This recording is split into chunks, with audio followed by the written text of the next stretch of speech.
Bismillah. Assalamualaikum warahmatullahi wabarakatuh. Bismillahirrahmanirrahim. Alhamdulillahirabbil alamin. Wa bihi nasta'inu ala umurid dunya waddin. Allahumma sholli wa sallim wa barik ala habibina wa syafi'ina Sayyidina wa maulana Muhammadin wa ala alihi wa ashabihi wa man tabi'ahum bi ihsanin ila yaumiddin. Bismillah. Kita lanjutkan ngaji kita. Katanya malam ini sudah nyampe sesi ke 200. Ya sudah lumayan banyak. Kalau dikali 2 jam berarti ngaji ini sudah 400 jam. Ya luar biasa, 400 jam itu kalau dianggap hari dibagi 24 sekitar 16. Berarti 16 hari ngomong filsafat terus. Kalau mbok puter rekamannya itu bisa setengah bulan baru habis sesi pertama sampai sesi terakhir. Itu kalau ngomong kuantitas. Kalau ngomong kualitas mungkin ceritanya beda lagi. Karena sudah berseri-seri, mungkin ada yang dari semula tidak kenal jadi kenal, dari semula tidak suka jadi suka. Tapi percayalah yang tidak suka juga pasti masih sangat banyak. Orang yang benci filsafat juga masih sangat banyak. Kebanyakan kadang-kadang bukan karena mereka ngerti filsafat, cuma karena namanya filsafat. Nama filsafat itu kan agak angker, agak ngeri-ngeri gimana gitu. Cuma ya kalau orang takut hanya gara-gara nama, itu sama dengan kamu ngelarang orang jangan makan oseng-oseng mercon nanti meledak. Jangan makan rondo royal nanti kamu tergoda loh. Jangan. Itu kan kalau takut hanya gara-gara nama, maka orang setuju atau tidak setuju itu boleh, tapi sebaiknya karena sudah ngerti. Hari ini banyak orang yang tidak setuju atau setuju padahal belum ngerti. Itu kemarin yang jadi sumber lahirnya post-truth. Oke, bulan ini kita ganti sesi. Sesi bulan ini adalah tentang manusia alternatif. Saya tidak tahu itu istilahnya baku apa enggak, manusia alternatif itu. Cuma memang tokoh-tokoh yang kita angkat di bulan ini adalah tokoh-tokoh yang tidak hanyut oleh logika umum. Tokoh-tokoh yang gaya mikir dan gaya hidupnya beda sama orang biasa kayak kita. Makanya harus siap-siap untuk bulan ini banyak hal yang mungkin ngagetin. Ada orang mikir dan hidup semacam itu. Dan rumusnya tetap sama seperti bolak-balik saya bilang. Gagasan-gagasan filsafat dari siapapun, itu ya kamu dengarkan, kamu pahami, kamu cerna. Pasti tidak semuanya baik. Atau seandainya semuanya baik, tidak semuanya relevan. Yang tidak cocok sama hidupnya juga banyak. Maka harus kritis. Kita sudah banyak ngomong sesi kritis. Nanti kita ketemu Diogenes, kemudian minggu depan kita ketemu Nasruddin, kemudian minggu depannya ketemu Blavatsky, dan terakhir ketemu Sosrokartono. Ini orang-orang yang alternatif semua. Mikirnya tidak sama kayak yang lain. Oke, bismillah, kita mulai. Tokoh pertama kita ini harusnya dulu masuk sesi filsafat Yunani kuno bagian sinisisme. Cuma sinisisme saya lupa dulu. Akhirnya nggak sampai, apa karena saya berhalangan, apa saya sakit, saya lupa. Akhirnya saya bawa ke sini. Sebenarnya manusia-manusia alternatif itu banyak. Bulan ini 4 yang saya angkat, kapan-kapan kita angkat lagi. Diogenes ini aslinya dari Sinop. Sinop itu Turki. Ya, meskipun dia cucu muridnya Sokrates. Jadi Sinop itu Turki bagian selatan. Daerah pelabuhan dekat Laut Hitam. Nanti dalam sejarah ada terkenal sekali Battle of Sinop. Perang Sinop. Oke, cuma Diogenes ini ya Sinop kuno. Karena Diogenes ini sekitar 430-an sebelum Masehi. Jadi 4 abad sebelum Masehi. Kalau Sokrates kan sekitar 6 abad sebelum Masehi. Jadi sudah sangat tua. Peradaban, saya tidak tahu itu bareng sama Nabi siapa. Dan tidak usah ditanya Diogenes ini muslim apa enggak. Ya, nanti kamu tanya. Ya, karena Islam belum datang ya kategori muslim kafir belum masuk. Atau kalau mau anggap kafir ya jangan dilanjutkan ngaji Diogenes. Jangan-jangan nanti kamu sesat. Diogenes kalau bagi yang suka, yang mengkaji, itu hidupnya hidup asketis. Banyak yang melevelkan dia, ya gaya-gayanya kayak Yesus, kayak Buddha. Orang yang menghindar dari dunia ramai. Bedanya dengan tokoh-tokoh alim dari agama-agama tadi, Diogenes ini uraan. Jadi sakarepe dhewe. Cuma cerdas. Uraannya bukan uraan yang liar, yang tidak terkontrol. Tapi uraan yang terstruktur. Apa ya uraan terstruktur itu? Jadi uraan yang semua kata-kata, semua perilakunya itu tidak ngawur. Orang bisa menggali makna dari situ. Dan dia tidak banyak punya gagasan-gagasan original. Kalau ingin tanya gagasannya apa, sejarah hidupnya. Makanya banyak pelajaran dari Diogenes itu lewat anekdot-anekdot.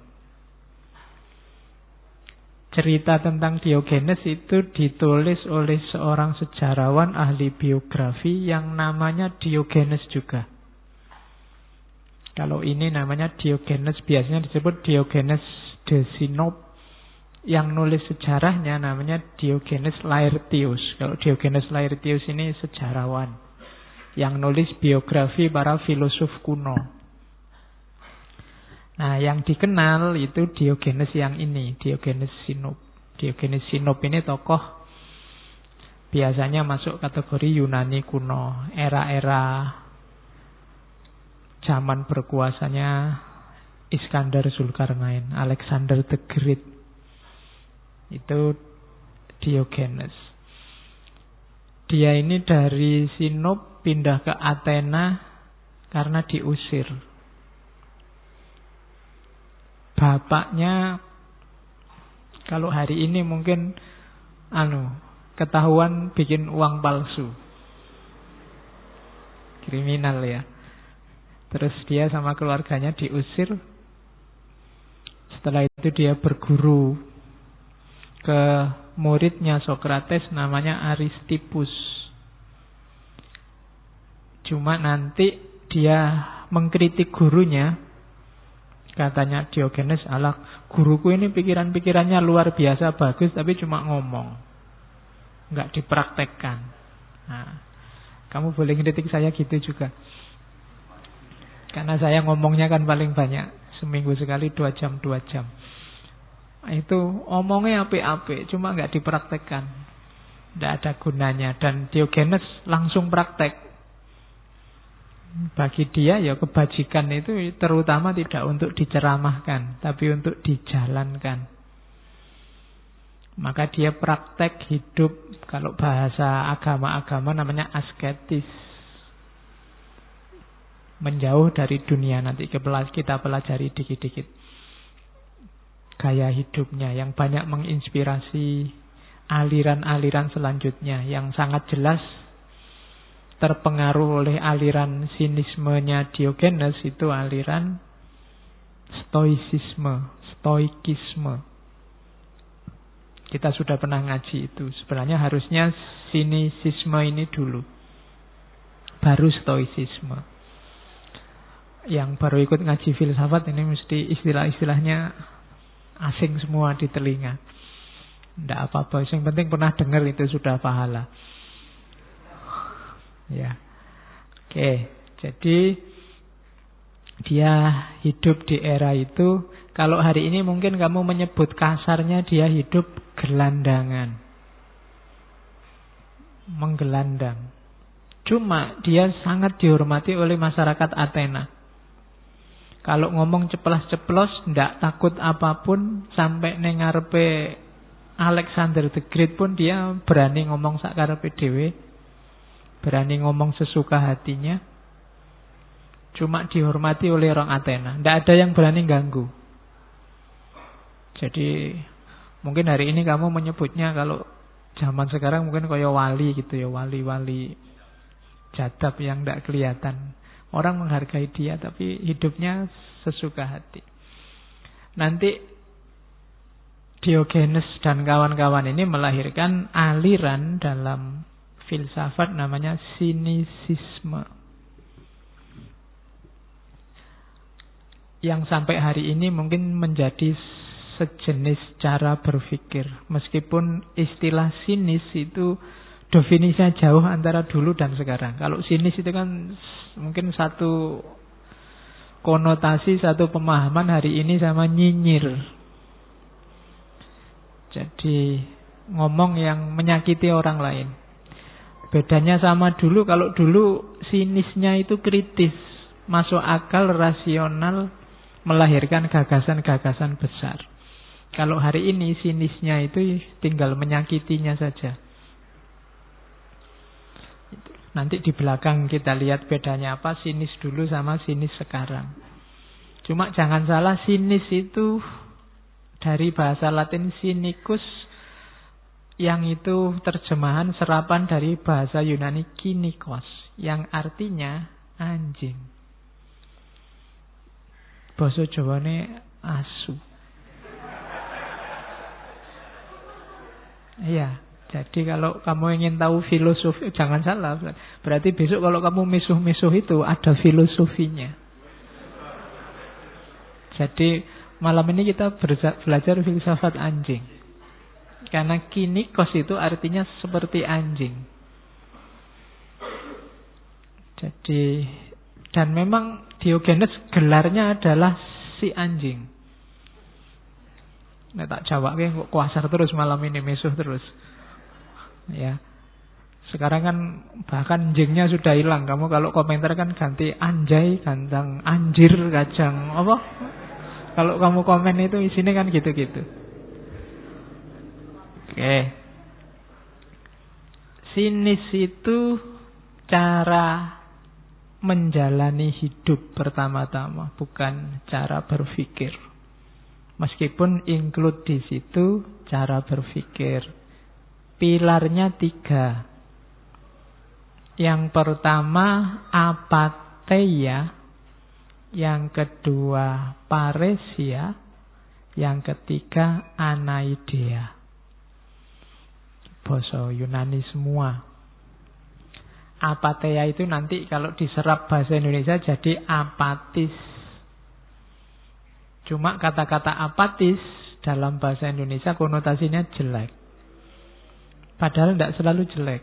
Apatheia itu secara letterlek berarti ketidakberubahan atau keheningan atau situasi tidak terpengaruh, apakah itu oleh penderitaan, rasa sakit, kesedihan, hal-hal duniawi, pokoknya sejenis itu.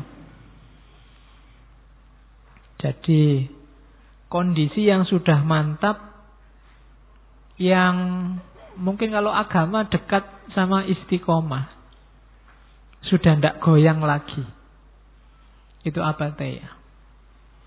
Tidak ketipu lagi sama dunia. Tidak jatuh cinta lagi sama kenikmatan indrawi.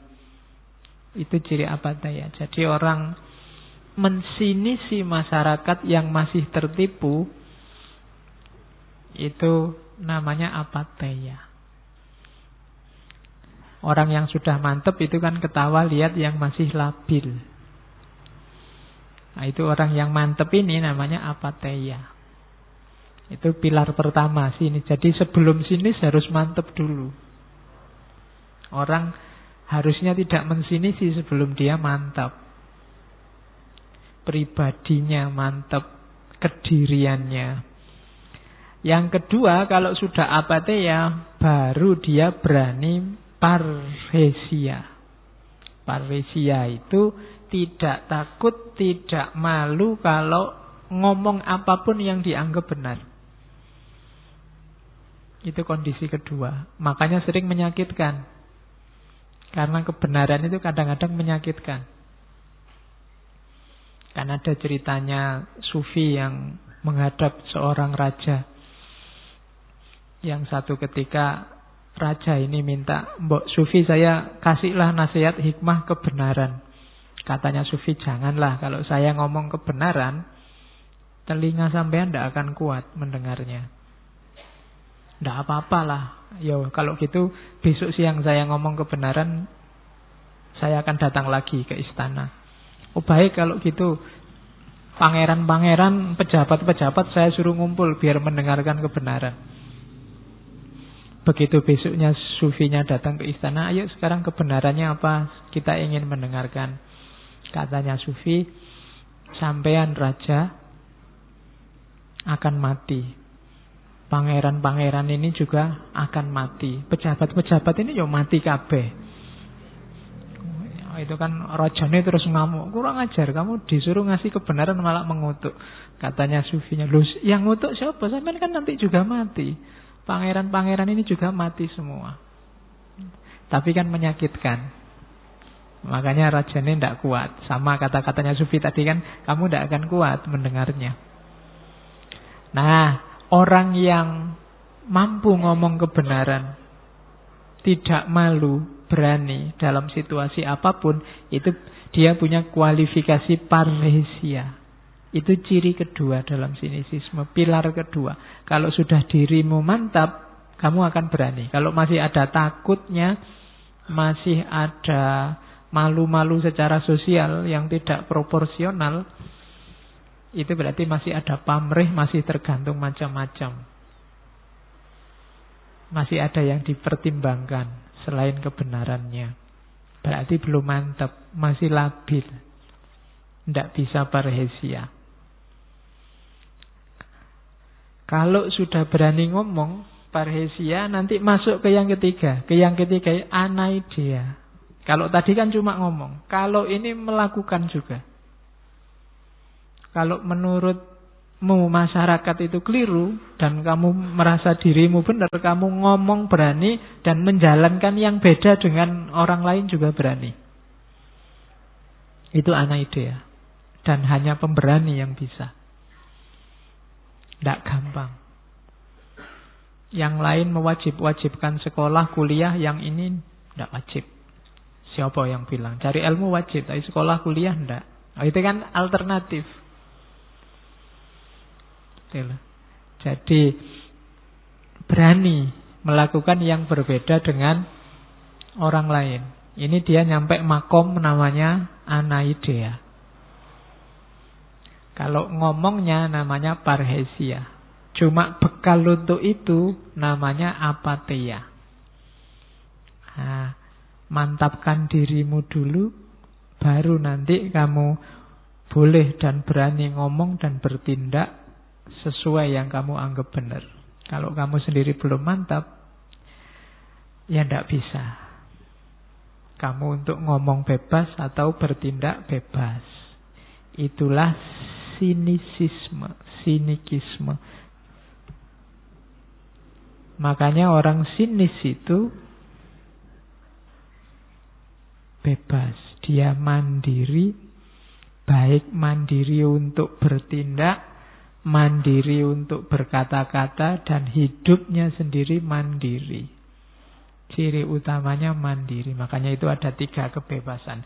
Kebebasan hidup, kebebasan bertindak, kebebasan bicara. Itulah orang sinis. Jauh dengan hari ini ketika kamu ngomong sinis. Apalagi nyinyir. Itu istilah paling bikin gatel di telinga. Jadi dalam sinisisme ada 3 kebebasan. Yang pertama, kebebasan diri atau kemandirian. Swasembada kemandirian itu. Jadi kemandirian itu maksudnya kamu tidak butuh apapun di luar dirimu. Kamu sudah cukup dengan dirimu hari ini sekarang. Itu mandiri. Kalau kamu masih tergantung, masih butuh dengan yang di luar dirimu, kamu belum mandiri sebenarnya. Zaman dulu Orde Baru itu sudah siap-siap mau mandiri. Mau tinggal landas, cuma nggak jadi.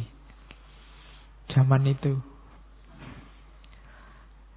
Saya tidak tahu Indonesia sekarang sudah mandiri apa belum. Sudah. Dulu terkenal sekali istilah swasembada. Swasembada itu berarti bisa mencukupi dirinya sendiri, tidak butuh yang lain.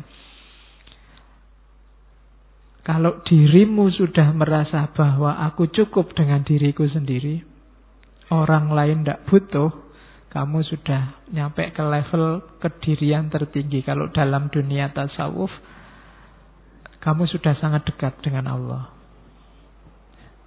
Kalau agama kan nyuruhnya Allahus Somad. Hanya Allah tempat kita bergantung. Itu berarti apa? Kamu tidak boleh butuh apapun selain Allah. Kalau masih ada yang nyantol dalam hidupmu yang bukan Allah, itu alamat kamu belum mandiri. Makanya dulu waktu kita ngaji kebebasan Ibnu Arabi, hurriyah, kebebasan itu makom yang tinggi. Jadi hiduplah yang bebas.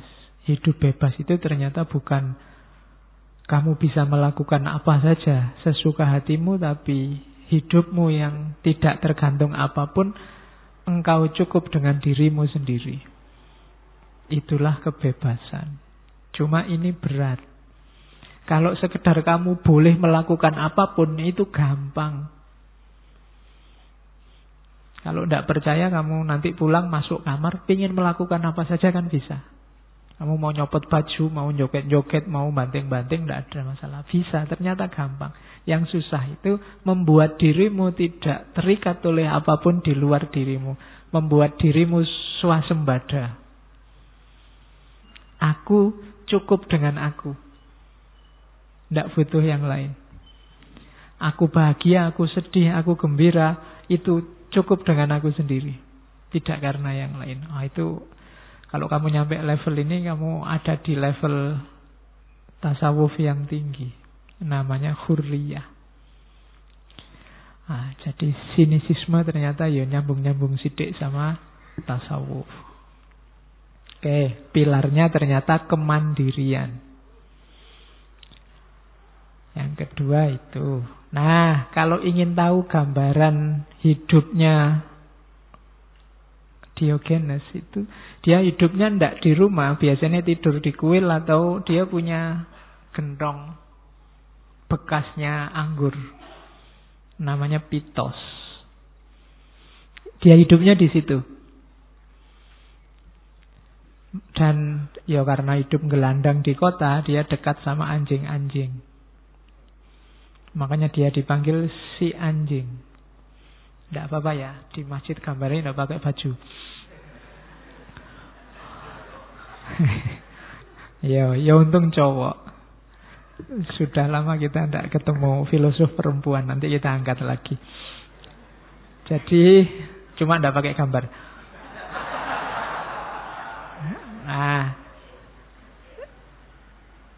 Siapa Diogenes ini, makannya dia minta-minta. Atau kalau nggak ada yang ngasih, ya sudah. Cuma setiap kali dikasih orang lain, dia tanya, apa cuma saya yang dikasih makan hari ini? Kalau bisa jangan cuma saya, atau jangan saya yang terakhir. Itu katanya Diogenes. Dan rumus hidupnya itu, we have complicated every simple gift of God. Penyakit kita apa katanya Diogenes? Kita itu membuat rumit, membuat ruwet anugerah Tuhan dalam hidup kita yang sebenarnya simple. Makan itu simple, ada makanan kamu lapar terus makan. Tapi begitu ketemu manusia, ada teknologi makan, ada teori makan, ada produksi makan, ada jadi ruwet luar biasa. Ada saling memakan, ada menghisap, ada macam-macam. Ya kan? Ada teknologi gelas, ada tutup, ada kaca dipakai untuk piring, terus piringnya pecah sehingga kena kaki berdarah. Karena berdarah butuh obat merah perlu butuh. Hidup ini jadi ruwet, padahal urusannya ya cuma makan. Saya agak susah kalau makan diundang orang-orang besar. Aturannya kan agak jelimet itu. Duduknya ditata.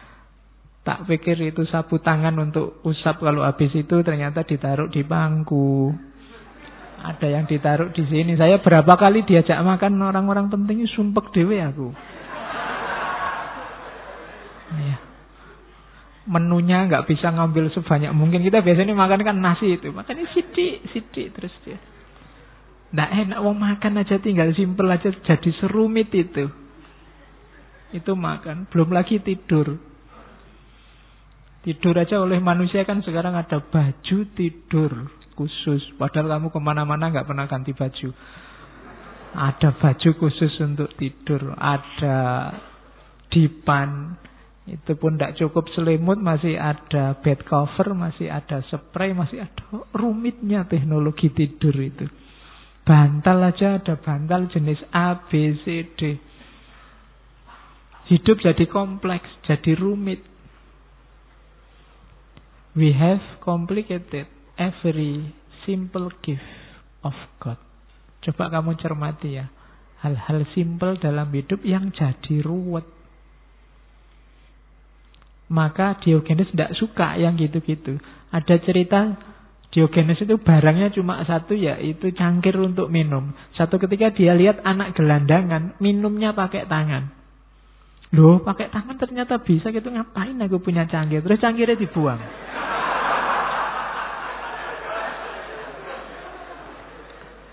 Ya kan? Loh, mungkin pertimbangannya Diogenes, aku punya cangkir terus sebagian hidupku ada porsi untuk nyimpen cangkir, naruh cangkir pada tempatnya, nyuci cangkir biar selalu bersih, ngentak-ngentak waktu. Oh, ternyata pakai tangan aja bisa kok. Nah, itu rumus dari Diogenes. Mbok ojo ruwet-ruwet. Hidup ini, we have complicated every simple gift of God. Semua bidang hidup sekarang ada kode etiknya masing-masing. Jalan aja diatur sekarang. Apalagi jalan yang sopan, jalan yang tidak sopan, ada rumusnya. Rambut juga diatur. Apalagi yang nggak diatur, semua diatur. Pakaian juga diatur dan macam-macam. Katanya Diogenes itu mempersulit diri sendiri. Ternyata peradaban manusia itu rumusnya adalah membuat rumit hal-hal yang simpel. Padahal dia hidup gelandang, tidur sak-sake, macam-macam itu yo sehat, seger gitu kan, gagah. Hidupnya dikelilingi anjing-anjing. Nah, itu Diogenes. Maka ada beberapa rumusan dari Diogenes. Gimana caranya hidup yang baik? Hidup yang baik itu hidup yang alamiah. Ternyata peradaban manusia hari ini adalah peradaban yang menjauhkan manusia dari hal-hal yang alami. Adat istiadat, budaya, itu bikinan manusia, membuat ruwet hidup manusia, yang itu dibikin oleh manusia dengan rumus cari enak. Orang bikin baju, orang bikin dipan untuk tidur, orang bikin cangkir. Itu kan kriteria bikinnya pertama itu kan nyari enak, nyari nyaman. Ternyata hasilnya malah bikin ruwet. Sudah ndak alami, malah bikin ruwet. Maka hidup ini katanya Diogenes pakai standar yang alamiah. Yang alamiah itu gimana? Yang minimal. Bahkan dalam tanda petik itu sebenarnya tanpa masyarakat. Tanpa masyarakat itu tanpa sibuk diatur-atur oleh adat istiadat budaya yang hanya bikin ruwet. Makanya tokoh hari ini kita sebut manusia alternatif. Nggak gampang hidup kayak gini. Kamu mungkin masih belum bisa. Jangankan ninggal tidur enak, ninggal dipan, ninggal kasur. Kamu ninggal HP aja yang tidak terlalu penting kan tidak kuat sekarang. Tidak bisa. Jadi kita semakin tidak alami. Apakah itu secara sosial, secara politik, secara budaya. Dulu secara sosial kita akrab sama orang lain, face to face, ketemu, tidak butuh apa-apa. Sekarang mau menyapa saja mahal, butuh HP, harus bayar pakai kuota. Padahal kos-kosannya sebelah kamar aja deket. Tapi kan dadak kamu WA, butuh internet, butuh kuota, bayar. Barang simple jadi ruwet. Kita tidak alamiah lagi. Dan kehilangan kemampuan-kemampuan naluriah yang alami. Sekarang kita kalau ingin tahu suhunya kira-kira berapa, butuh termometer. Dulu simbah-simbah kita itu pintar membaca alam itu. Oh ini sudah waktunya mau kemarau, oh ini sudah waktunya musim hujan, oh ini sudah kalau hawanya kayak gini ini sudah bisa ngerti. Oh kalau ada burung anu lewat itu bisa membaca secara luar biasa lingkungan sekeliling. Tapi kita tidak bisa sekarang. Kenapa? Kita jadi manja. Kita banyak tergantung oleh peradaban-peradaban, produk-produk budaya yang tujuannya semula mengenakkan kita, tapi hasil akhirnya membuat kita ruwet, tidak alami.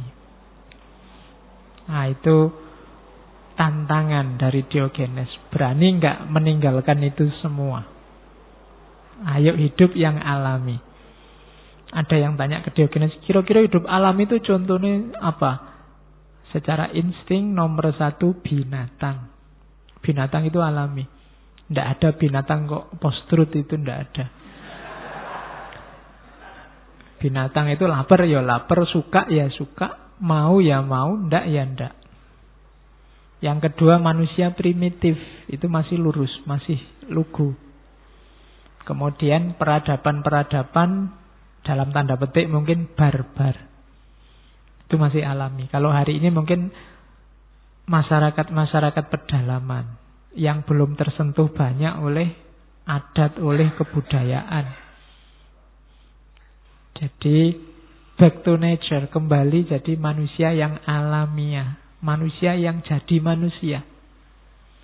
Karena banyak manusia yang sekarang tidak jadi manusia. Ada cerita satu ketika Diogenes ini membawa lampu siang-siang ke pasar. Sambil teriak-teriak, aku mencari manusia. Jadi itu sindiran luar biasa. Bagi Diogenes kita ini sudah bukan manusia hari ini. Mungkin mesin, mungkin apa lagi, robot, mungkin. Jadi kita tidak manusiawi lagi. Apa yang membuat kita tidak manusiawi? Ambisi sebenarnya. Jadi Diogenes ini dikenal sangat berambisi untuk tidak berambisi. Ayo, susah ya belajar filsafat itu. Mari kita berambisi untuk tidak punya ambisi apa-apa. Yang bikin kita tidak manusiawi itu sebagian besar adalah ambisi kita. Ingin jadi ini, ingin jadi itu, ingin dilihat sebagai ini, ingin dicitrakan sebagai itu, ingin mencapai ini, ingin mencapai itu. Akhirnya kadang-kadang yang jadi korban sisi manusiawi kita. Kalau kita kehilangan sisi manusiawi, ya kita tidak manusia lagi. Makanya Diogenes mencari-cari, mana ya yang manusia itu? I am looking for a human. Aku tidak lihat manusia di mana-mana. Ini mirip kayak dulu waktu kita ngaji Ki Ageng Suryo Mentara. Jadi pingin golek uang, tidak ketemu uang. Jadi ketemunya yang semua ambisius. Kalau pakai istilahnya Ghazali yang bahimiyah sama sabuiyah. Jadi manusia yang wajahnya semua jadi binatang. Ada yang kayak harimau, ada yang kayak kambing, ada yang kayak sapi. Kita membinatang semua. Karena apa? Karena ambisi. Kita kehilangan sisi-sisi kemanusiaan. I am looking for a human. Aku nyari manusia sekarang. Yang hadir sebanyak ini di masjid mungkin saya tidak tahu berapa yang sudah jadi manusia. Yang alami, natural, tidak terkontaminasi apa-apa. Itu susahnya luar biasa. Karena begitu kamu sekolah, masuk SD misalnya, kamu diajari macam-macam yang kadang-kadang menjauhkanmu dari kualifikasi sebagai manusia yang alami. Maka itu Diogenes muter-muter di kota. I am looking for a human. Aku mencari manusia. Yang kedua, kalau sudah ketemu yang alami-alami, rumus kedua untuk hidup versinya Diogenes adalah dengan pengendalian diri. Jadi mengendalikan diri dari kesenangan duniawi. Apa sih kesenangan duniawi itu? Yang hanya menuruti nafsu, kemewahan. Di situ termasuk jabatan, kekayaan, reputasi. Jabatan, kekayaan, reputasi itu mungkin kelihatan baik.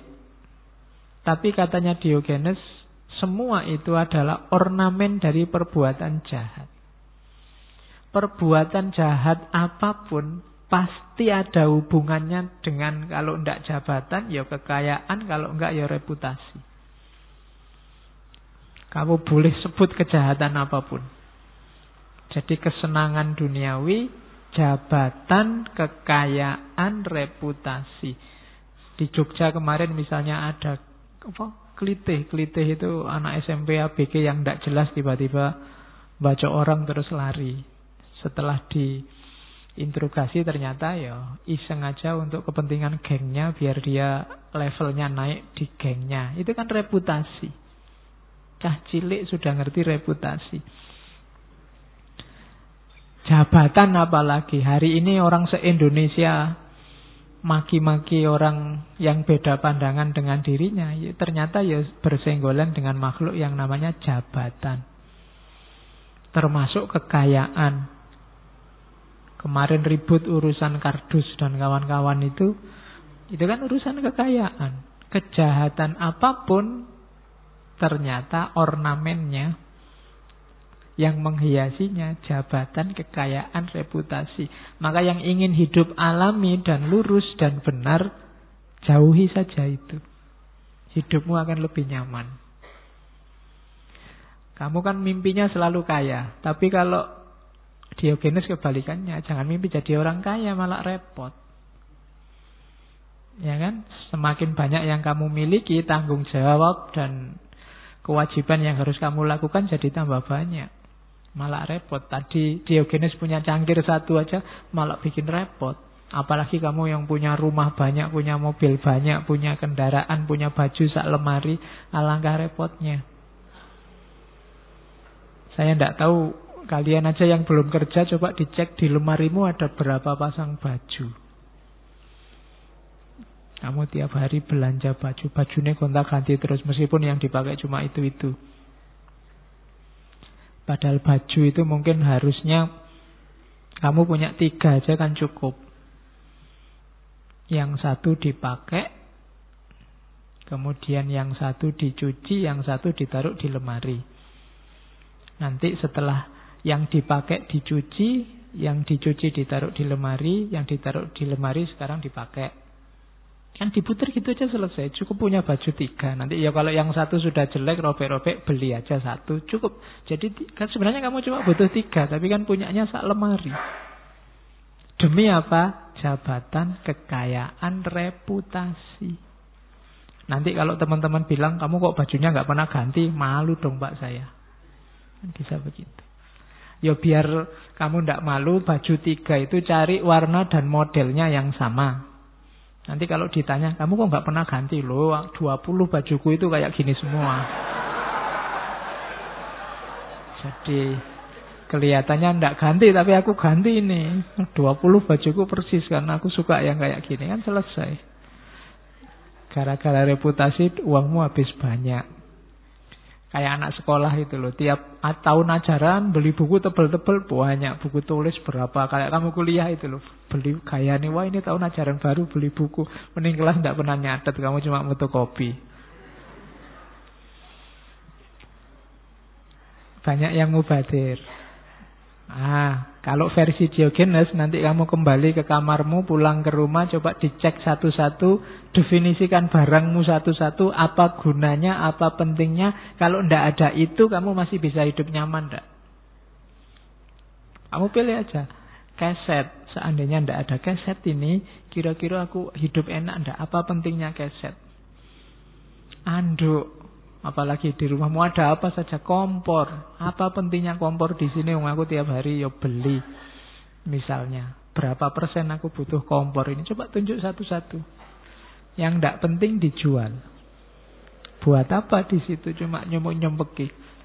Ada kalimat luar biasa dari Diogenes bahwa sebagaimana rumah besar banyak barangnya pasti banyak tikusnya.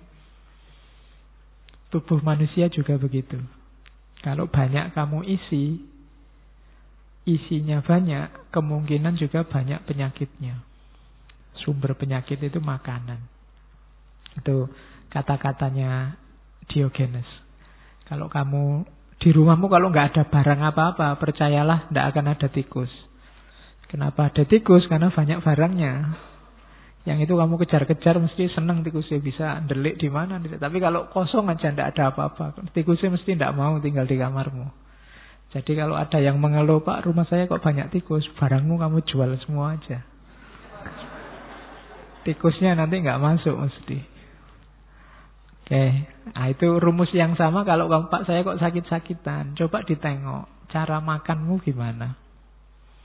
Karena sebagaimana rumah yang banyak barangnya, banyak tikusnya, tubuh juga begitu. Kalau banyak diisi ya kemungkinan penyakitnya nyisip. Nah, rumus yang kedua berarti mengendalikan diri. Latihan lapar, latihan sakit. Karena ini berguna untuk moral manusia. Orang yang tidak pernah lapar, tidak pernah sakit,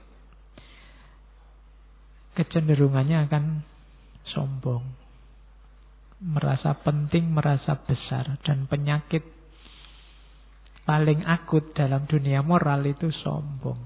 Makanya Allah tidak akan memasukkan surga orang yang ada kesombongan sekecil apapun dalam dirinya. Maka jangan mengeluh kalau kamu ada kesulitan apapun, ada kesumpekan apapun, sekali dua kali sakit. Sangat manusiawi, menunjukkan bahwa kamu itu lemah. Kesadaran ini penting dibandingkan kamu yang tidak pernah sakit sama sekali. Mungkin ada yang saya itu Pak sakit itu sudah tidak. Saya bisa ngatur diri saya sendiri.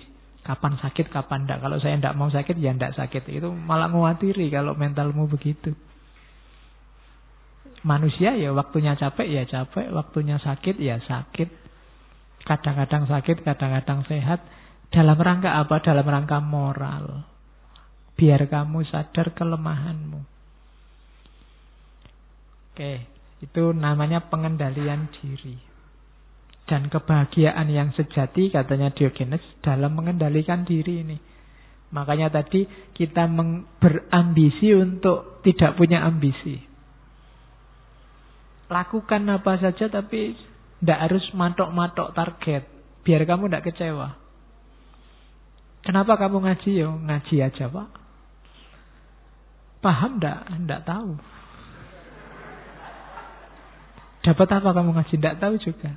Dan kok masih ngaji terus? Ya tidak apa-apa. Saya tidak narget apa-apa kok. Tapi kalau sejak semula kamu narget, pokoknya saya ngaji, kira-kira dapat 5 sesi, itu saya harus menghasilkan 2 tulisan atau 4 tulisan. Kalau kamu narget gitu, hasilnya mesti kecewa nanti. Saya sudah ngaji puluhan kali Pak, mau nulis nggak bisa, tidak sempet kecewa. Kenapa kamu tadi matok ambisi di depan? Saya mau kuliah Pak, S2 Pak, 1,5 tahun saya target lulus. Ya tidak apa-apa, ambisimu. Tapi ketika kamu matok ambisi, jajarannya ambisi itu kegagalan dan kekecewaan. Meskipun satunya kesuksesan. Jadi ada kemungkinan kamu nanti akan kecewa.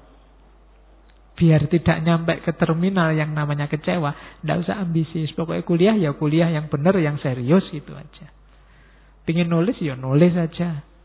Karena kalau direncana-rencana, dirancang-rancang biasanya tidak jalan. Terus kamu kecewa. Nah, jadi ini rumus bagus dari Diogenes. Oke. Nah, untuk bentuk konkret pengendalian dirinya apa? Semangat hidup yang asketis. Namanya, kalau bahasa Jawa namanya tirakat. Kalau agama namanya puasa. Puasa tidak cuma puasa makanan. Puasa itu tidak mengambil, tidak melakukan apa yang kamu sukai, padahal kamu mampu untuk mengambil, untuk melakukannya demi tujuan jangka panjang. Itu puasa, itu tirakat. Kalau ada orang kok melekan, tahajud misalnya malam hari sekian puluh, sekian ratus rakaat, itu bukan berarti dia tidak bisa tidur. Bisa tidur, tapi dia milih tahajud. Itu namanya tirakat. Kalau Ramadan itu kan kamu tirakat, kamu puasa. Bukan berarti kamu tidak punya uang untuk beli makan. Punya, tapi kamu milih puasa. Milih tidak makan. Itu namanya tirakat. Tirakat ini tujuannya apa? Melatih jiwa. Yang utama apa? Biar kita tidak tergantung oleh yang di luar diri. Kita kan punya rumus misalnya makan itu ya sehari 3 kali. Apapun yang terjadi pokoknya sehari 3 kali. Oh itu kan kita akhirnya jadi tergantung. Kadang-kadang masih kenyang juga tetap makan. Loh kamu tadi baru nyemil banyak. Enggak Pak, sekarang sudah waktunya makan. Jadi makannya sekarang karena waktu. Ada aturan yang menggantungmu. Atau kadang-kadang mungkin belum waktunya makan tapi kamu sudah lapar tapi ini belum waktunya kok. Padahal ya kamu bisa makan tapi kamu tunggu sampai jam 1. Ini kan terus ada teori, ada konsep, ada aturan yang menggantung hidupmu. Nah, biar kamu tidak terikat di situ, ayo puasa, ayo tirakat, latihan tidak terikat. Biasanya tidur bangun, biasanya makan siang-siang tidak makan sekarang. Biasanya ngobrol sama teman, latihan zikir, latihan wiritan. Itu namanya tirakat. Alah Pak, kan sunnah Pak. Iya sunnah, makanya namanya tirakat. Tidak sembarangan orang bisa. Jadi hidup semacam ini namanya hidup asketis. Tujuannya apa? Tidak jatuh cinta sama dunia. Tidak terikat oleh dunia. Kita kan banyak mewajib-wajibkan yang tidak wajib. Saya itu cakepnya kayak rambutnya panjang segini loh Pak. Jadi tiap hari kamu ngitungi rambutmu biar panjangnya pas segitu. Itu kan yang tidak harusnya kamu atur jadi kamu atur. Kamu repot sendiri, sumpek sendiri. Saya itu Pak cakepnya kalau pakai jaket model kayak gini nih. Akhirnya kemana-mana kamu pakai jaket. Sumuknya kayak apa, kamu pakai jaket ben kelihatan cakep. Nah itu namanya terikat.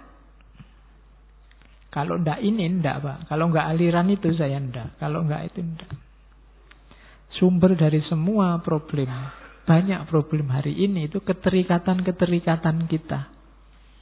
Dalam hidup kita sering kadang-kadang mengikatkan diri dalam hal yang seharusnya kita nggak terikat di situ. Hanya nuruti emosi, ambisi. Yo, tiba-tiba saja kok aku masuk grupnya pro Jokowi apa anti Jokowi ya? Hubungannya apa aku sama Jokowi? Tapi kok tiba-tiba aku ada di situ, kamu sendiri mengikatkan dirimu di situ. Jadi latihan hidup asketis itu latihan membebaskan diri. Kalau zaman dulu itu orang terus ke hutan, bertapa. Kalau dalam Islam namanya uzlah. Itu melatih diri, melatih jiwa. Biar apa? Biar tidak banyak terikat oleh dunia. Itu yang dilakukan oleh Diogenes. Cuma Diogenes tidak lari ke hutan. Di tengah kota, tapi hidup di dalam tong. Di dalam timba besar. Tidur di situ. Terus kalau ada orang lewat, bawa makanan, dia minta. Hidupnya dikelilingi anjing-anjing dan seterusnya. Oke. Katanya Diogenes, who is most content with the least. Orang yang punya paling banyak, orang paling kaya adalah orang yang nyaman dengan kepemilikan yang paling sedikit. Kamu tidak punya apa-apa, kok merasa nyaman, berarti kamu paling kaya. Dibandingkan yang punya segalanya masih merasa kurang. Gampang-gampangannya ngono. Jadi, kalau kamu ingin jadi orang kaya, ndak usah merancang besok ingin ngelamar kerja di mana. Latihlah mentalmu untuk bisa menerima yang sedikit. Bersyukur dengan minimal yang kamu miliki hari ini. Saat ini juga kamu jadi orang kaya. Ndak usah nunggu besok. Kesuwen. Kamu ngerancang-ngerancang ngelamar kemana-mana, nanti ndak diterima terus nangis, stres, sumpek. Kalau sekedar ingin kaya tujuanmu. Kaya itu kan tidak urusan kuantitas sebenarnya. Urusan orang merasa cukup dan merasa lebih. Maka katanya Diogenes, rumusnya makanya jangan keluar tapi ke dalam. Terimalah apapun kondisimu hari ini, maka kamu jadi orang kaya, sudah selesai. Oke, itu tambahan rumus yang lain. Ada quote-quote-nya. It is the privilege of God to want nothing and of God-like man to want little. Jadi keistimewaan Tuhan, itu Tuhan tidak butuh apa-apa. Karena Tuhan yang menciptakan segalanya. Yang membuat Tuhan istimewa kan itu. Lam yalid wa lam yulad. Enggak terikat sama sekali oleh dunia. Tuhan tidak butuh apa-apa. Dan keistimewaan para God-like men, manusia yang seperti Tuhan, para wali adalah one little, butuhnya sedikit saja. Itu yang membuat mereka istimewa. Ada sindirannya, wong dia orang sinis, nek ngomong kan ceplas-ceplos. In a rich man's house, there is no place to spit but his face. Di rumahnya orang kaya, tidak ada tempat untuk meludah kecuali wajahnya. Ya, itu ya kamu rumuskan sendiri ya tafsirnya. Jadi orang kaya itu kan rumahnya bagus, barang-barangnya semua bagus.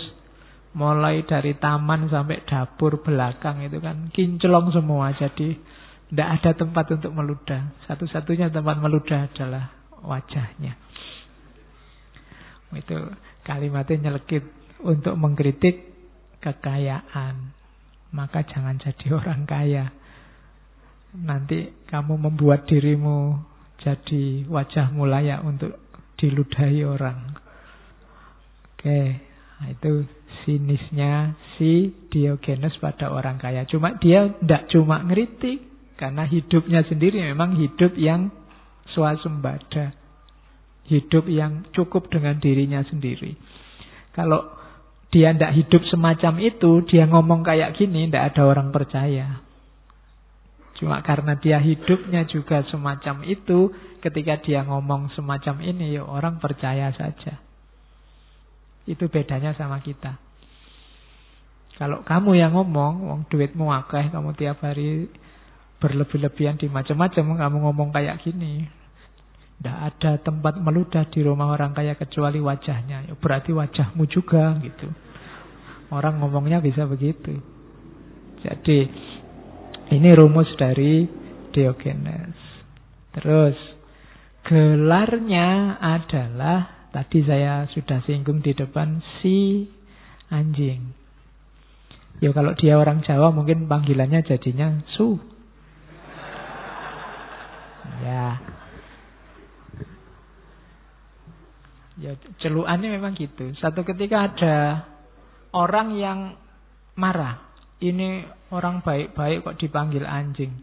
Tapi katanya Diogenes, loh, enggak, kamu juga harus manggil saya anjing. Diogenes itu nama depanku, nama belakangku memang seekor anjing. Jadi namaku itu Diogenes Asu.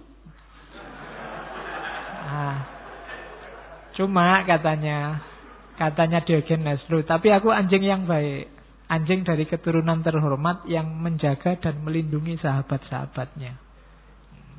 Jadi kalau kamu dipisui orang, dasar kamu anjing. Ya, tapi aku anjing yang baik. Jadi anjing yang melindungi sahabat-sahabatnya.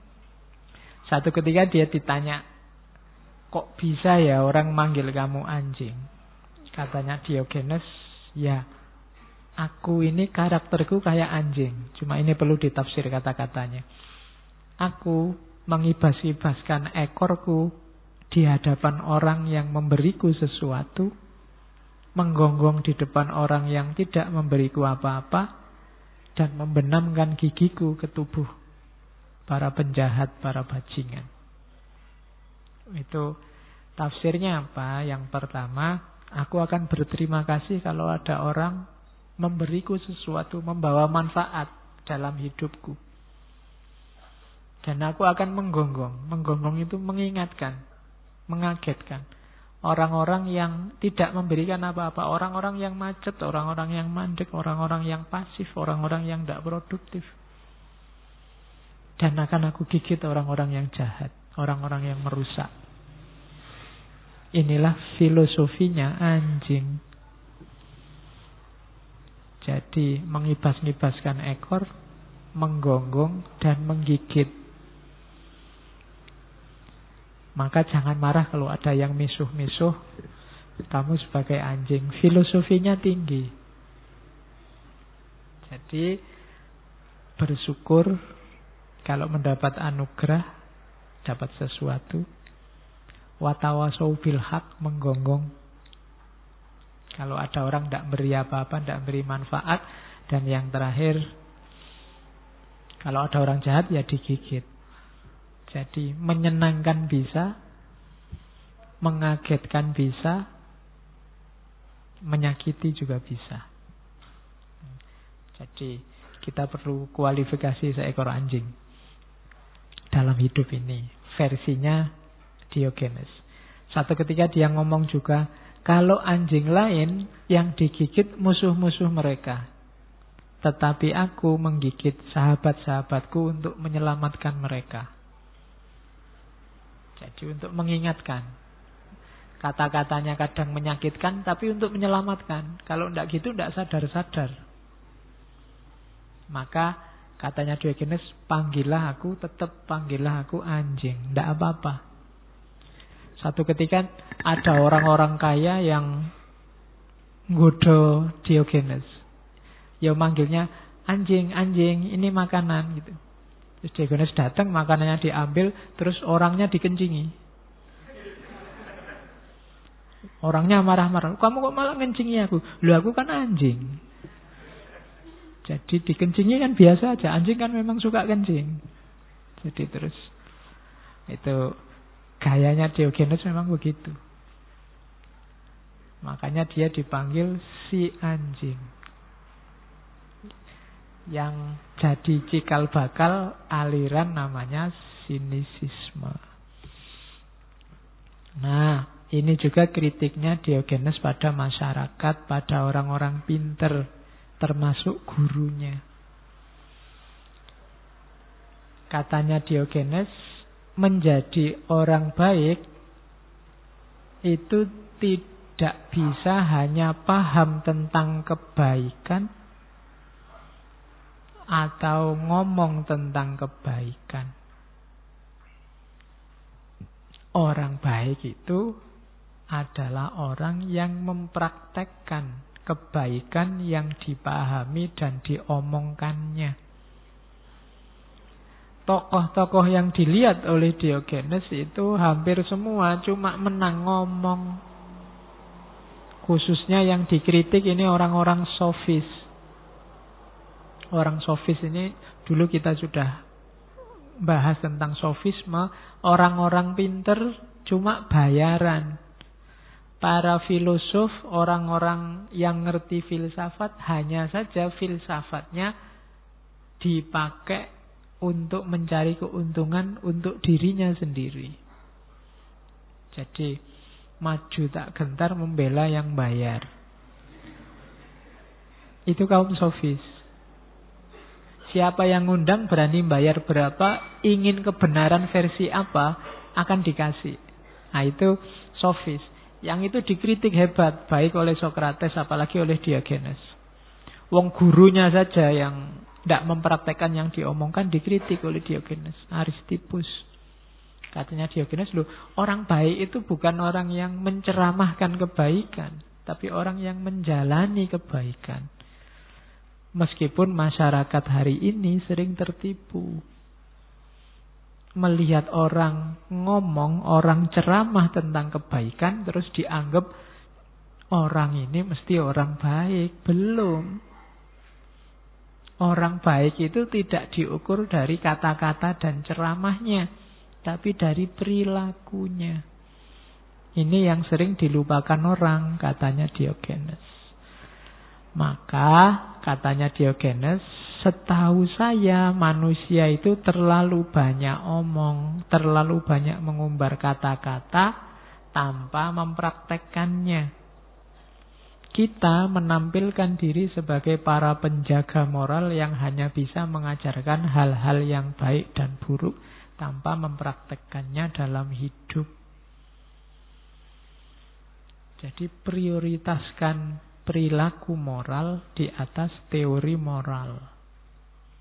Jangan cuma ceramah, jangan cuma menasehati, tapi juga jalankanlah. Biar tidak kayak kritiknya kakaknya Ghazali pada Ghazali. Ghazali, kamu itu kayak batu asah. Kamu menajamkan orang lain, tapi kamu sendiri nggak tajam. Kenapa kamu nggak menjalankan yang kamu omongkan? Ceramah tentang tasawuf, ceramah tentang tirakat, ceramah tentang laku, ceramah tentang sholat malam, macam-macam. Dewe nggak pernah. Buat apa? Orang yang kamu ceramai sukses dekat sama Allah, tapi kamu sendiri macet. Itu yang bikin terus Ghazali kelimpungan, terus mengembara kurang lebih 12 tahun untuk menjalani laku. Nah itu beratus abad sebelumnya sudah disindir oleh Diogenes. Jadi orang yang menceramahkan kebaikan itu belum tentu orang baik. Karena ukurannya baik atau tidak orang yang menjalankan kebaikan. Maka Diogenes ajarannya tidak lewat buku, tidak lewat teori, tapi lewat hidupnya sendiri. Ketika dia mengajarkan orang hiduplah secara alamiah, itu dia sendiri hidup secara alamiah. Hidup jangan berambisi, dia juga tidak punya ambisi apa-apa. Itulah Diogenes. Ya sama kan kayak Nabi kita Rasulullah. Itu kalau ditanya akhlaknya seperti apa? Seperti Quran yang berjalan. Tidak usah capek-capek nyari tafsirnya. Gimana jadi muslim yang berakhlak. Sudahlah, tiru saja kehidupan Nabi. Seperti itulah yang diinginkan oleh Al-Quran. Oke, kita lanjutkan dawuhnya Diogenes. Itu sindirannya ya. Mereka yang mulutnya selalu menyampaikan kebajikan, namun tidak peduli dengan prakteknya, itu seperti harpa. Harpa itu alat musik yang menghasilkan suara yang menyenangkan orang lain, sementara dirinya sendiri tidak ngerti tentang musik, tidak menikmati musiknya. Ya harpa yang kayak gitar besar itu kan. Jadi kayak gitarnya sendiri yang keluar dari gitar itu suara yang indah, tapi gitarnya sendiri tidak menikmati yang lain, yang di luar dirinya. Maka siapapun penceramah, siapapun tukang ngomong, tukang dakwah yang baik-baik harusnya mempraktekkan. Kalau tidak, dia kayak alat musik. Kalau sindirannya Al-Quran, kaburo maktan. Jadi isone cuma ngomong tapi tidak bisa menjalankan. Oke, terus. Nah, ini yang unik.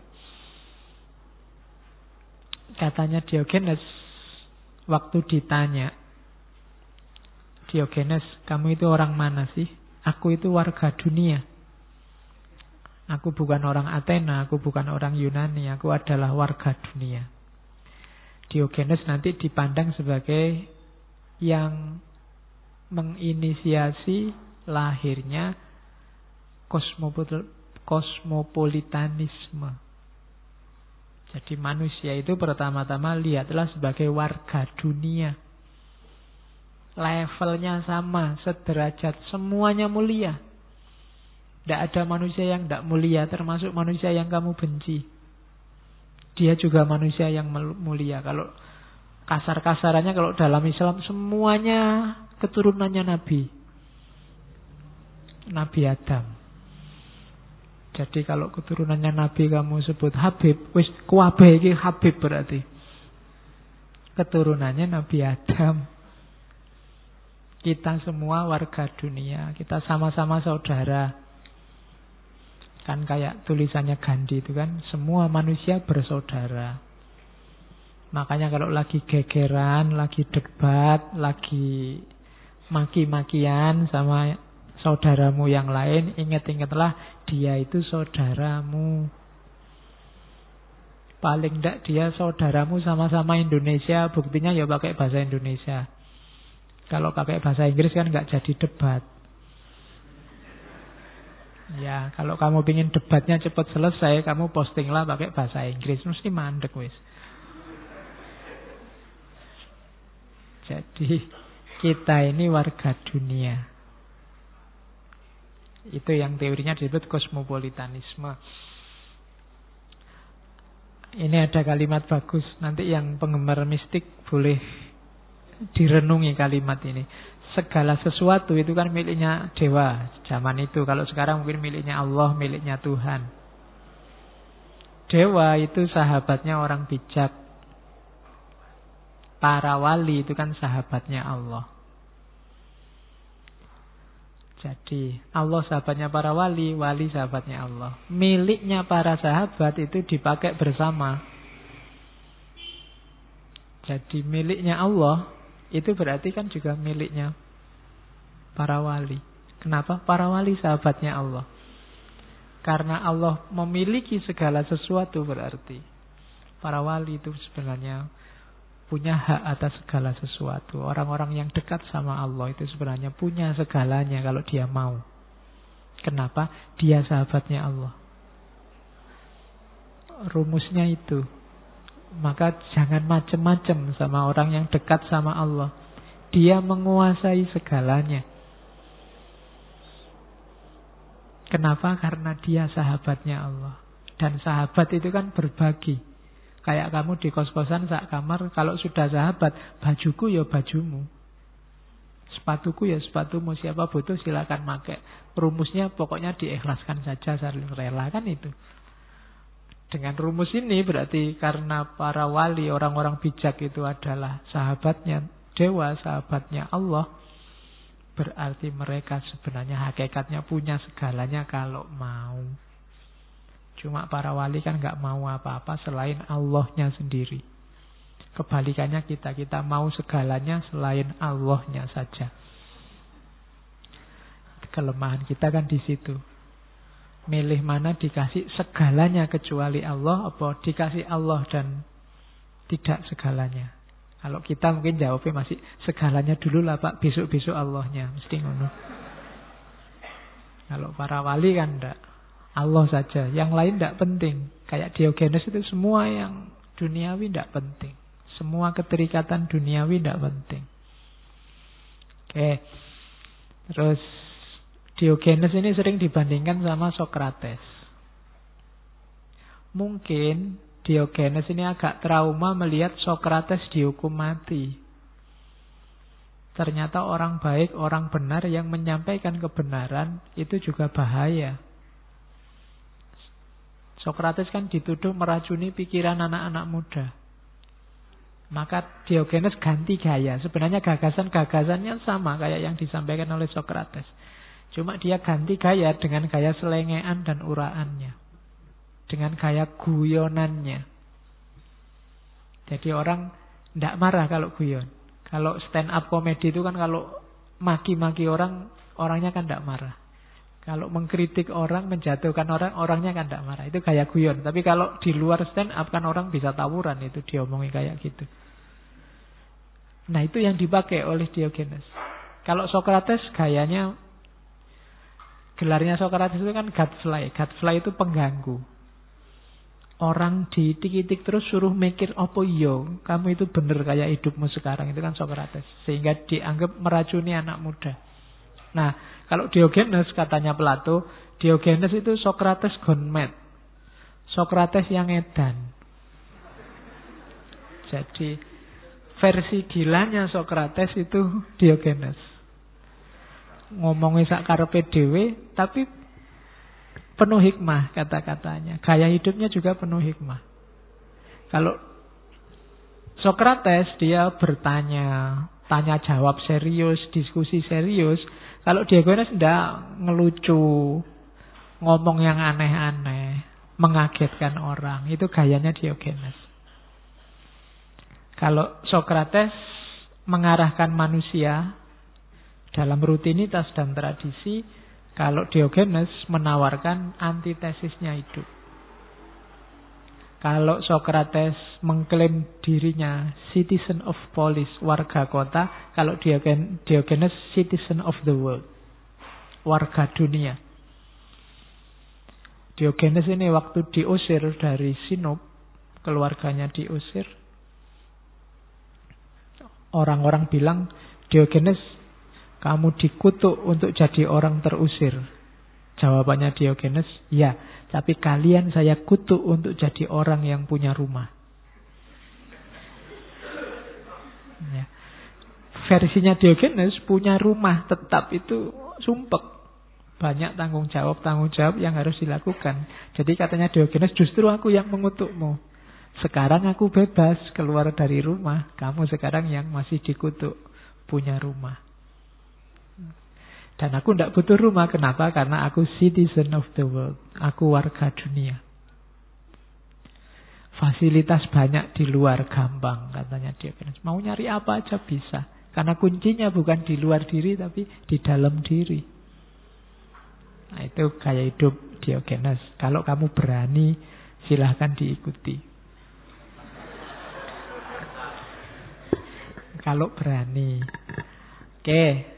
Ada cerita yang terkenal sekali, saya ambil lukisannya itu. Jadi Diogenes ini bukan tidak ada kesempatan. Dia sering ditemui oleh Alexander the Great. Satu ketika Alexander ini datang ke tongnya itu. Diogenes, kamu minta apa? kekayaan, kekuasaan, jabatan, wis milio tak kasih saat ini juga. Jawabannya Diogenes apa? Stand a little less between me and the sun. Minggiro sithik, aku butuh sinar matahari.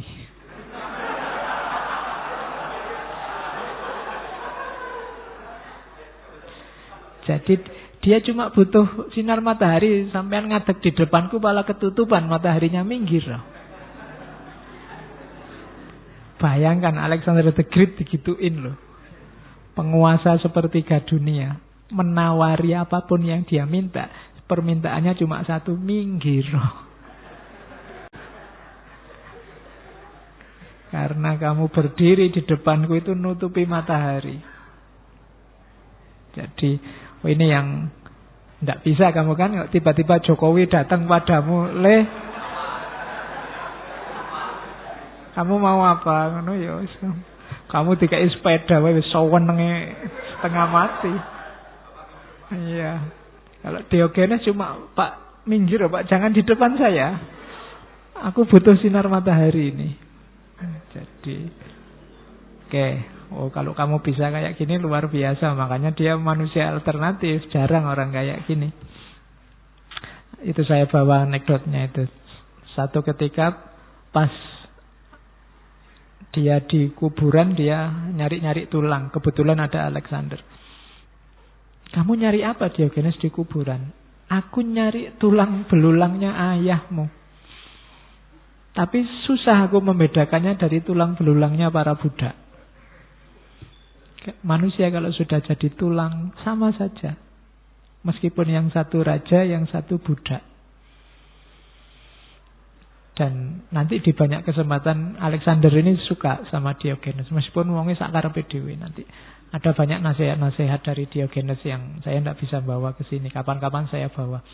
Ada tokoh yang bahas Diogenes, mistikus unik juga. Sebenarnya harusnya masuk manusia alternatif, namanya Osho. Tokoh spiritual juga.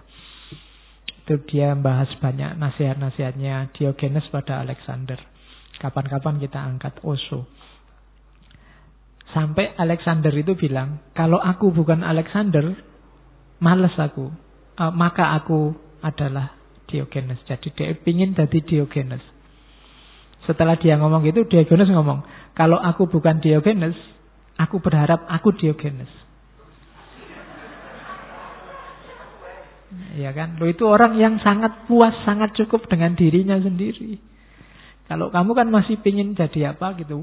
Mbok aku dulu lahir jadi anak Jokowi, kan sekarang punya bisnis martabak misalnya. Mbok aku, kamu kan mimpimu pingin jadi macam-macam. Tapi kalau Diogenes karena dia puas dengan dirinya sendiri. Kalau aku bukan Diogenes, ya aku pingin jadi Diogenes. Padahal tadi Alexander itu sudah merendahkan diri. Kalau aku bukan Alexander, aku pingin jadi Diogenes. Nah, itu menunjukkan orang yang, ya memang dia sudah puas dengan dirinya sendiri. Dan orang kayak gini pasti bahagia. Yang bikin kamu tidak bahagia kan kamu banyak tuntutan terhadap dirimu sendiri yang belum terpenuhi. Kalau Diogenes dia sudah puas. Suatu ketika Alexander ini ngobrol sama Diogenes. Diogenes ini, kamu itu ngapain sih kok nyerang ke sana kemari? Lu ya, saya ingin menaklukkan sana, menaklukkan sana, menaklukkan sana. Kalau sudah menaklukkan, ya sudah selesai, targetku beres, aku bisa istirahat. Katanya dia, kalau cuma mau istirahat, mbok itu sudah istirahat sekarang aja, ngapain? Hasilnya apa? Nanti ada cerita katanya, karena terkesan dengan Diogenes ini, Alexander ini kan meninggalnya masih muda, umur 33-an tahun. Jadi dia pesan nanti kalau meninggal tolong tanganku dikeluarkan sebelah dari peti matinya. Tujuannya apa? Biar orang ngerti, orang sebesar aku ini yang menguasai sepertiga dunia, waktu mati ya tidak bawa apa-apa. Nah, itu kesan rumus yang mungkin diperoleh dari Diogenes bahwa kita ini sebenarnya tidak punya apa-apa, tidak bawa apa-apa, lahir tidak bawa apa-apa, mati tidak bawa apa-apa. Jadi maka puaslah jadi dirimu sendiri, jangan terlalu banyak nuntut, terlalu banyak kehendak, nanti kamu kecewa. Oke, kalau sama Plato banyak. Diogenes ini lucu. Di buku Filosof Juga Manusia saya sebut beberapa itu. Plato ini satu ketika pernah mendefinisikan manusia adalah binatang tanpa bulu yang kakinya 2. Diogenes saat dengar itu terus pergi ke belakang nyari ayam terus dicabuti bulunya. Ya. Jadi katanya Diogenes, nah inilah manusianya Plato. Oke. Ini sebenarnya sindiran luar biasa pada situasi hari ini yang namanya teori dan ilmu pengetahuan. Teori itu ya seperti itu. Melihat manusia, dirumuskan versinya. Tapi kalau dicermati lagi, tidak selalu teori itu nyambung dengan realitas. Jadi anekdot itu maunya ke situ. Saya bilang tadi belajar Diogenes itu ya belajar dari kisah hidupnya yang isinya anekdot-anekdot. Dan jangan dikira orang seperti Diogenes itu tidak punya kebanggaan. Tidak punya yang, ya kebanggaan versi dia sendiri. Makanya suatu ketika dia diundang makan sama Plato, ke rumahnya lihat bantal bagus-bagus itu, diinjak-injak sama Diogenes. Wah, inilah kebanggaannya Plato, tak injak-injak sekarang. Katanya Plato sambil senyum, ya, dengan kebanggaan, kesombongan versi Diogenes. Jadi dia punya kebanggaannya sendiri sebagai manusia. Meskipun manusia yang tidak punya apa-apa. Kalau Plato membanggakan bantal-bantalnya yang indah, Diogenes membanggakan kebebasannya untuk menginjak-injak bantal. Nah, makanya katanya Plato, ya dengan kesombongan gaya Diogenes. Oke, ada lagi dialognya Diogenes dengan sesama filosof namanya Aristippos. Aristippos ini penjilatnya raja. Satu ketika Aristippos ini lihat Diogenes makan ubi yang tidak enak.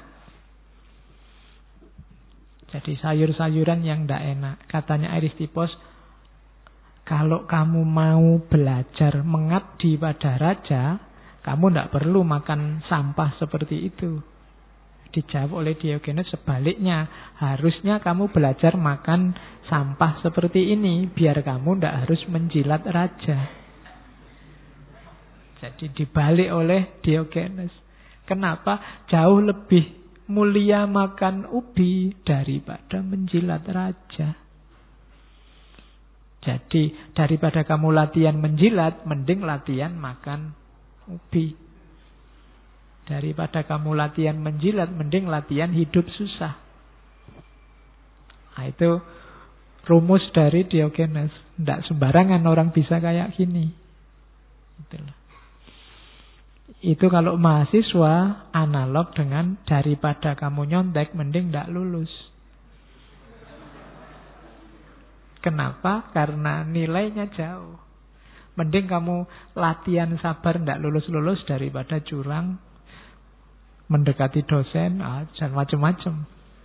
Jadi sudahlah, latihan saja hidup susah daripada mengkhianati prinsip-prinsip yang kamu anggap baik dan benar. Nah, itu nasihatnya Diogenes pada Aristippos. Satu ketika ditanya Diogenes, kamu itu kok ngemis terus, tujuannya apa sih? Katanya sudah cukup dengan dirinya sendiri, kok masih minta-minta? Loh enggak, aku minta-minta itu untuk ngajari orang. Ngajarin apa? Ngajarin orang biar murah hati. Ya. Ya. Jadi murah hati gimana? Katanya enggak, untuk ngajari orang, untuk menunjukkan gimana caranya membelanjakan uang yang baik. Jadi kalau kamu dilatih sedekah, dilatih memberi, itu kan ya ngajari. Yang butuh bukan yang kamu beri, tapi kamu yang memberi. Kalau kamu sedekah, kalau kamu membantu orang, coba kamu renungi yang benar. Itu jangan-jangan yang butuh bukan orang yang kamu bantu. Tapi kamu yang bantu. Untuk kepentingan apa? Jiwamu. Pertumbuhan moralmu.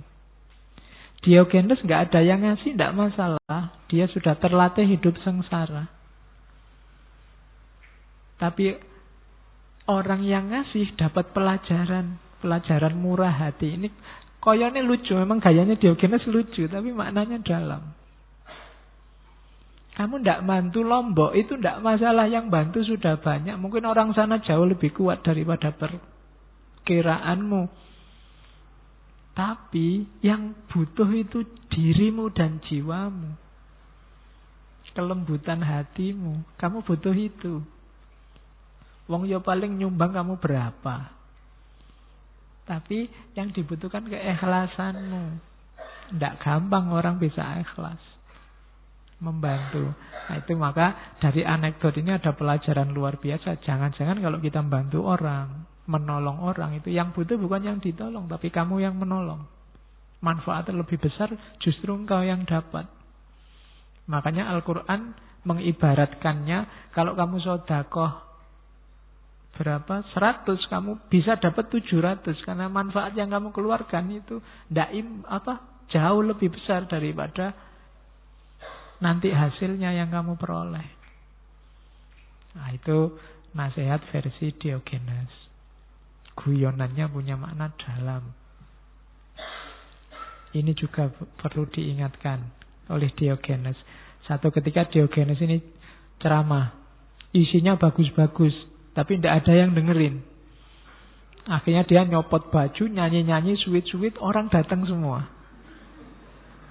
Sambil bersiul-siul, orang datang semua. Begitu orang datang, Diogenes berhenti terus ngomong, kalian ini orang-orang idiot. Kalian tidak tertarik ada orang ngomong tentang kebijaksanaan, tentang hikmah. Tapi kalian segera datang kalau lihat ada penampilan-penampilan yang konyol.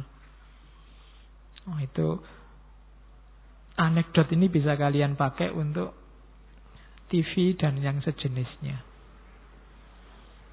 Itu kan kayak ceritanya orang adzan subuh tidak ada yang datang-datang. Ditunggu lama nggak ada yang datang-datang. Akhirnya nyanyi aja di masjid. Begitu nyanyi orang kampung datang semua. Itu sama kayak Diogenes ini. Kalian ini orang-orang idiot semua. Dikasih yang enak-enak, yang baik-baik tidak datang. Kalau ada yang aneh, yang tidak jelas baik buruknya, malah semuanya ngumpul. Nah, itu kebijaksanaan dan kekonyolan. Ada lagi yang katanya Diogenes, suatu ketika dia ditanya orang, Diogenes, apa bedanya hidup dan mati? Tidak ada bedanya. Loh, kalau nggak ada bedanya, kamu kok milih hidup, ayo? Ya karena tidak ada bedanya itu.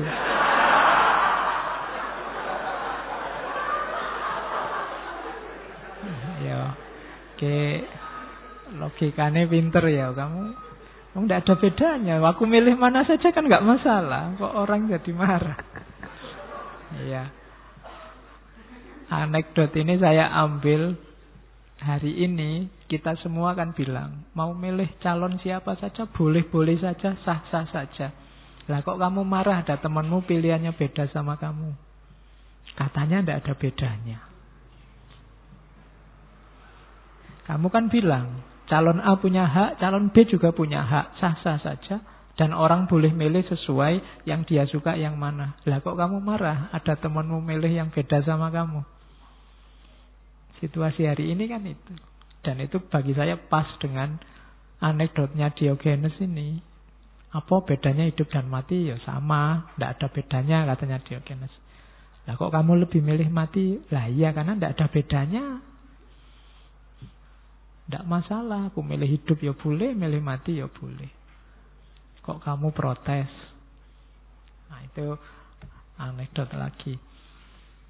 Sama kayak cerita sebelum meninggal. Di orang-orang tanya pada Diogenes, Diogenes, kalau kamu meninggal nanti mau dikubur di mana? Anda usah capek-capek dikubur, buang saja mayat saya keluar benteng kota biar dimakan hewan-hewan. Loh, apa kamu nanti nggak takut dimakan binatang buas. Loh ndak, nanti di tanganku dikasih tongkat, biar kalau ada binatang buas tak usir. Loh apa ya bisa, wong kamu sudah mati, ndak ngerti apa-apa. Nah ya kalau saya sudah mati ngapain saya takut?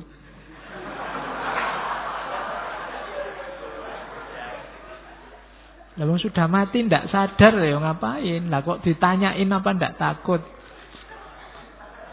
Yo.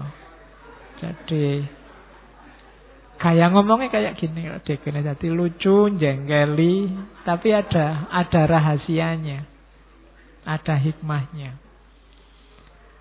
Sampai tadi di cover paling awal itu kan itu patungnya Diogenes di kota Sinop yang jejer anjing, terus di atasnya ada tongnya, berdiri di atas tongnya. Oke. Ada, saya bawa juga peribahasa yang sumbernya Diogenes. Beberapa sering kita pakai tapi kita tidak tahu sumbernya dari mana, ternyata dari Diogenes.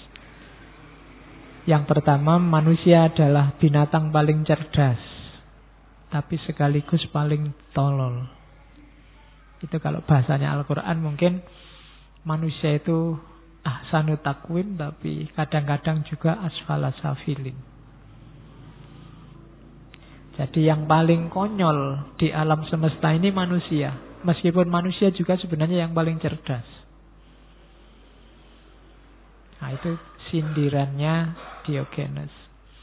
Yang kedua, kita punya 2 telinga dan 1 mulut. Sehingga kita bisa mendengar lebih banyak dan bicara lebih sedikit harusnya. Kalau ini sering dipakai orang ya. Karena telinga 2, mulut 1, harusnya kita ngomong dan mendengarkan itu lebih banyak mendengarkan. Kecuali pas ngaji ini. Kalau pakai rumus ini, saya harus lebih banyak mendengarkan. Saya tidak jadi ngomong, akhirnya ngajinya tidak jadi. Maksudnya dalam hidup sehari-hari, konkretnya kita harus, kalau ditarik-tarik lebih luas, kita harus lebih mau memahami orang lain dibandingkan memaksakan pandangan kita pada orang lain. Sumbernya ketentraman itu ada di mendengarkan. Kesediaan kita untuk memahami orang lain bukan dalam kekuatan kita, kemauan kita untuk meyakinkan orang lain tentang kebenaran kita. Itu nama lainnya itu. Biasanya mendengarkan ini seolah-olah simpel tapi berat. Kalau ada temanmu curhat baru ngomong berapa kata aja kan kamu kesusu, selak pingin menasehati, selak pingin ngasih fatwa. Padahal mungkin dia cuma ingin didengarkan. Tidak butuh banyak nasihat. Kalau sekedar nasihat mungkin dia sudah ngerti lah. Hanya saja kita biasanya gatel, ingin segera ngasih nasihat. Yang ketiga ini bagus. Tidak ada orang yang dapat tersakiti kecuali oleh dirinya sendiri. Kalau engkau enggak mengizinkan, kamu tidak akan sakit hati oleh apapun. Yang membuat sakit itu dirimu sendiri. Pak, dia maki-maki saya. Iya, tapi kalau kamu tidak mengizinkan dirimu tersakiti oleh kata-kata makian itu, ya kamu tidak sakit. Saya diputus ya Pak, tidak ada alasan apa-apa, tiba-tiba aku ditinggal misalnya. Kan patah hati. Iya, tapi kalau kamu tidak mengizinkan dirimu patah hati, ya kamu tidak patah. Wong ditinggal itu kan ya alternatifnya banyak. Kamu merasa patah, nangis karena kamu merasa bahwa dia satu-satunya, dia mendalam masa depanmu, gimana bisa begitu. Tapi kalau kamu membacanya, alhamdulillah dia pergi, aku bisa cari lagi dan seterusnya, kan enggak jadi nangis. Tinggal caramu membaca. Ada orang tadi di lampu merah, lampu masih merah, baru hijau sudah ngebel, tin. Itu kan bikin kamu marah. Kenapa kamu marah? Karena kamu membaca dia sedang nyusu-nyusu dirimu. Coba kamu membacanya jangan nyusu-nyusu. Wah, dia sayang sekali padaku, baru hijau aja diingetin aku. Loh, kalau kamu membacanya gitu kan kamu nggak jadi marah. Jadi yang bisa membuatmu terluka hanya dirimu sendiri, bukan orang lain. Maka kalau nggak mau terluka, ya jangan izinkan dirimu terluka. Simple. Kalau pakai rumusnya Diogenes, sesimpel itu. Jangan bikin ruwet. Atau ya Pak kan manusiawi Pak, sekali-sekali terluka. Iya sih manusiawi. Ya kasih durasi waktu aja. Wahai diriku, ku izinkan kamu mangkel, marah, kecewa, cuma waktunya sehari aja ya. Besok sudah ndak apa-apa. Dan itu pasti bisa. Patah hati, nangis-nangis bolehlah, tapi 2 hari aja, setelah itu ganti. Kan bisa. Kalau kamu mau. Cuma kadang-kadang kita ini kan suka berlarut-larut. Kalau sudah suka berlarut-larut. Kalau sudah benci berlarut-larut. Senang berlarut-larut, sakit diinget-inget terus. Nah, padahal katanya Diogenes enggak. Yang bisa menyakitimu hanya dirimu sendiri, bukan orang lain. Terus, ini ada rumus unik. Biasanya kan orang kalau ingin benar, ingin lurus, belajar. Atau baca buku, atau ikuti orang baik. Katanya Diogenes enggak. Kalau engkau ingin selalu dalam kebaikan, pilih salah satu, punya sahabat yang baik atau punya musuh yang dalam. Pokoknya musuh yang serius. Kalau kamu punya sahabat yang baik, kamu akan diingatkan, kamu akan ditunjukkan jalan yang lurus. Atau kalau nggak punya sahabat, cari musuh. Musuh yang paling keras. Nah, dari musuh ini kamu akan tahu kelemahan-kelemahanmu. Maka kamu bisa memperbaiki diri. Yang susah itu kalau sahabat tidak punya, musuh tidak punya. Ya. Jadi rumusnya unik. Kalau kamu ingin selalu dalam kebenaran, lakukan, cari musuh yang baik atau sahabat yang baik. Yang kelima ini tidak enak. Filosof dan anjing, dua-duanya sama. Melakukan yang terbaik tapi imbalannya paling sedikit. Filosof itu menyumbangkan banyak pikiran besar, gagasan-gagasan luar biasa pada dunia. Tapi imbalannya tidak terlalu besar. Sama kayak anjing. Anjing itu setianya luar biasa, sama tuannya, bantuannya banyak, ya. Balasannya juga tidak besar. Maka katanya Sokrates, filosof dan anjing melakukan yang terbaik dan mendapatkan balasan yang paling sedikit. Kalimat terakhir itu bagus. Bukannya aku gila, hanya saja isi kepalaku berbeda dengan isi kepalamu. Jadi kalau itu tadi kan dia mikir aneh-aneh. Terus wah ini dasar orang gila, Diogenes itu enggak. Aku itu enggak gila, cuma isi kepala kita berbeda. Kalau kamu punya rumus ini, kamu tidak akan mudah kecewa dengan orang yang beda pandangan, beda perspektif, mungkin beda keyakinan dengan dirimu.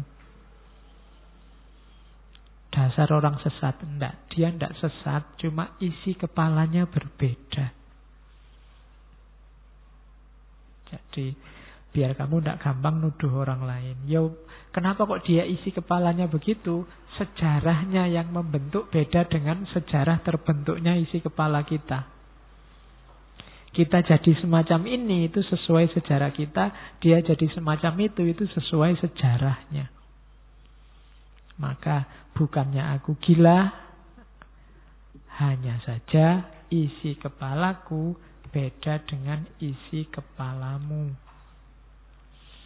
Oke, terakhir saya bawa sedikit bedanya sinisisme dulu dan sinisisme sekarang. Jadi hari ini kan banyak orang-orang sinis. Kalau diajak ngomong menyakitkan. Cuma kualitasnya jauh antara sinis dulu dan sinis sekarang. Itu saya ambil dari tulisannya John Christian Lawson. Cynicism then and now. Kalau sinisisme dulu kayak Diogenes tadi. Hidup sederhana, asketis, mengganggu kemapanan tapi kritis. Itu dulu. Kalau sekarang kebanyakan sinisisme itu immoral, egois, dan hipokrit. Immoral itu ya tujuannya hanya menyakiti orang lain, hasilnya hanya rasa sakit, egois untuk kepentingannya sendiri, dan hipokrit, kayak orang sofis tadi. Hipokrit itu bahasa agamanya munafik. Yang diomongkan apa, sebenarnya kebenaran yang dia yakini apa, dan kenyataannya apa. Itu bedanya sinisisme dulu dan sinisisme sekarang. Kalau sinisisme dulu menyenangkan, karena retorikanya pakai humor. Ngomongnya santai. Meskipun penuh hikmah. Kalau retorisme sekarang hanya satir. Hanya mencela. Hanya ngomong jelek. Tidak ada isinya. Selain menjatuhkan yang dibenci. Itu sinisisme sekarang. Atau yang disebut sinis hari ini. Kalau dulu yang diomongkan sinisisme itu levelnya level perilaku. Dia ngomong yang sudah dijalani. Sama. Tidak hipokrit. Kalau sekarang level konsep. Jadi level pemikiran. Ngomongnya tinggi-tinggi, luar biasa, tapi nanti selesai ngomong ya kembali kayak biasanya. Kayak di TV-TV itu waktu debat kayak ya, oh nanti selesai debat ya salaman, ketawa-ketawa bareng. Kita yang di bawah masih mangkel, masih gegeran. Itu sinisisme sekarang, level pemikiran dan level konsep. Kalau dulu apa adanya, belak-belakan, menyenangkan dan menghibur. Kalau sekarang serius dan menyakitkan. Itu gambaran teori bedanya sinisisme dulu dan sinisisme sekarang. Kita butuh orang-orang seperti Diogenes ini untuk membangunkan kita. Karena dalam hidup kita selalu sering tenggelam oleh kerumunan, oleh logika umum, benar salahnya orang banyak. Orang-orang alternatif ini manfaatnya untuk hidup kita apa? Menunjukkan bahwa yang dianggap kebenaran oleh orang banyak itu tidak selalu kebenaran.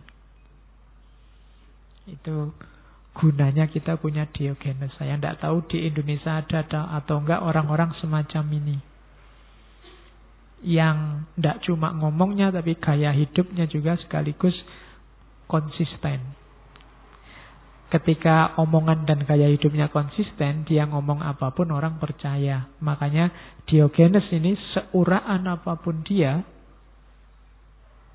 orang sayang. Kalau ada yang mengganggu Diogenes, itu masyarakat kota melindunginya. Di Athena zaman itu.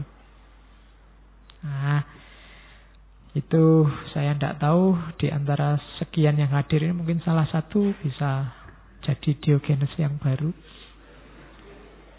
Salah satunya nanti jadi Sokrates.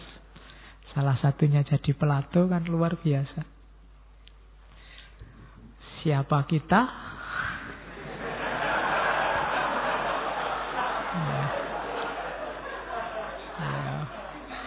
Kalau jawabannya Diogenes, warga dunia. Kita ini kosmopolit. Oke, saya kira itu Diogenes. Minggu depan kita ketemu tokoh yang mirip, cuma dari dunia Islam. Dengan gayanya mirip-mirip Diogenes. Namanya Nasruddin Hoja.